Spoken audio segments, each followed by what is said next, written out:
చందమామ కథ బావా మరదలు.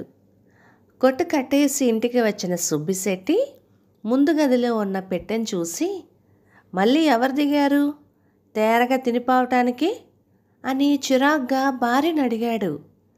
కాస్త చిన్నగా మాట్లాడండి, నన్ను చూడాలనిపించి మా చెల్లెలు వచ్చింది, పెరట్లో స్నానం చేస్తుంది అన్నది అతడి భార్య పార్వతి. సుబ్బిశెట్టి పెద్దగా నవ్వి, నీ అంత అనాకారిని పనిగట్టుకుని చూడ్డానికి వచ్చేవారు కూడా ఉన్నారన్నమాట అన్నాడు. పార్వతి మనస్సు చివుక్కుమన్నది. పెద్ద కట్నం తీసుకొని సుబ్బిశెట్టి ఆమెను పెళ్లి చేసుకున్నాడు. ఆ రోజు నుంచి అనాకారి అని వేలెత్తి చూపుతూ ఆమె మనస్సు గాయపరుస్తూనే ఉన్నాడు. స్వతహాగా సాధువైన పార్వతి ఆ బాధను ఎంతో కాలంగా తనలోనే దిగమింగుకుంటూ ఉన్నది. ఆమె భర్తకు మంచినీళ్ళు అందిస్తూ, గుర్తుంచుకొని రేపు ఒక చీర తీసుకురండి అన్నది. కొత్త చీర ఎందుకు అన్నాడు సుబ్బిశెట్టి ఆశ్చర్యపోతూ. నా కోసం కాదండి, మా చెల్లెల కోసం, రాక వచ్చింది కదా అన్నది పార్వతి. ఇది మరీ బాగుంది, మీ వైపు వాళ్ళకు కూడా చీరలు సారలు పెట్టాలని ముందే తెలుసుంటే మీ నాన్న దగ్గర మరి కాస్త కట్నం గుంజి ఉండేవాణ్ణి అన్నాడు సుబ్బిశెట్టి నిర్మోహమాటంగా.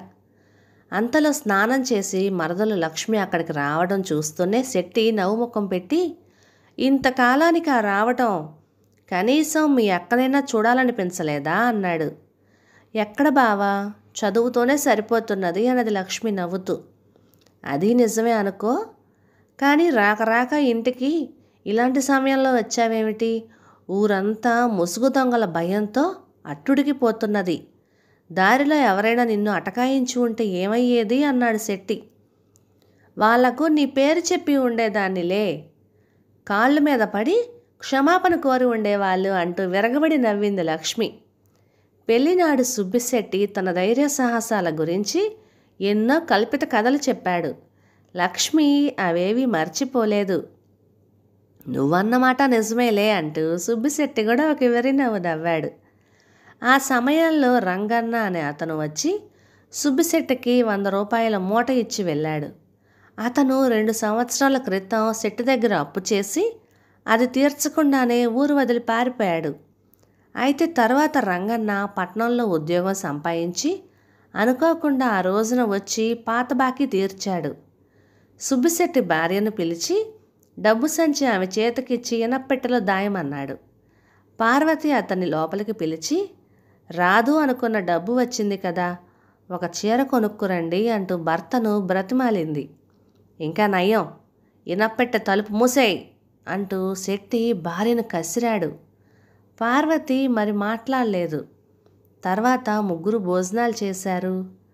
పార్వతి కంచాలెత్తుతూ, దొంగల భయం కదా, ఎంగిలి కంచాలు కూడా వంటగదిలోనే ఉంచుకోవలసి వస్తున్నది అన్నది చెల్లెలతో. అదేమిటక్క, బావ బయట కాపలా పడుకోవటం లేదు, ఆయన పెరట్లో పడుకుంటే ఏ దొంగకు మాత్రం గోడ దూకి లోపలికి రావటానికి గుండె ఉంటుంది, అవునా బావా అన్నది లక్ష్మి. మరే అంటూ నీళ్లు నమిలాడు శెట్టి. ఆరు బయట పడుకోవడం అన్న ఊహ రాగానే అతడికి కాళ్ళు వనకడం ప్రారంభమయ్యాయి. లక్ష్మి స్వయంగా ఎంగిలి కంచాలు బావి పల్లెల్లో పెట్టి వచ్చి, భయం లేదులే అక్క, బావ పెరట్లో పడుకుంటాడు అన్నది. పార్వతికి భర్త పిరికితనం తెలుసు. ఆమె ఆయన ఎలా పడుకుంటారే ఆయనకి అంటూ ఏదో చెప్పబోయింది. సుబ్బిశెట్టి చప్పున కలిగించుకొని, నాకేం భయం అనుకుంటున్నారా, దుడ్డుకర్ర మంచం కింద పెట్టుకొని పడుకుంటాను, ఏ దొంగ వెధవైనా వచ్చాడో బుర్ర బద్దలు కొట్టేస్తాను, నా మంచం పెరట్లో వెయ్యి అనేశాడు బింకంగా. పార్వతి భర్తకు పెరట్లో మంచం వేసింది.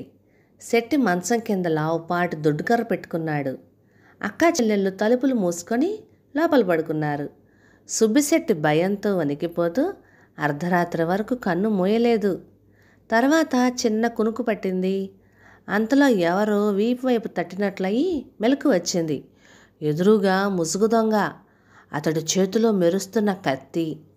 శెట్టి గుడ్లు తెల్లవేసి నోట మాట రాక చేతితో మంచం కిందకి సైన చేశాడు. దొంగ మంచం కింద ఉన్న దొడ్డుకర్ర పైకి తీసి ఏంటి, నన్ను కొట్టాలనే? ఈ దుడ్డుకర్ర ఇక్కడ దాచావన్నమాట అంటూ కత్తి పైకెత్తాడు. శెట్టి ఎలాగో గొంతు పెగల్చుకొని, ఆ కత్తి చూస్తే నాకు నోట మాట రావడం లేదు, దాన్ని మొలలో దాచి దుడ్డుకర్ర చేతిలో ఉంచుకోండి అన్నాడు నీరసంగా.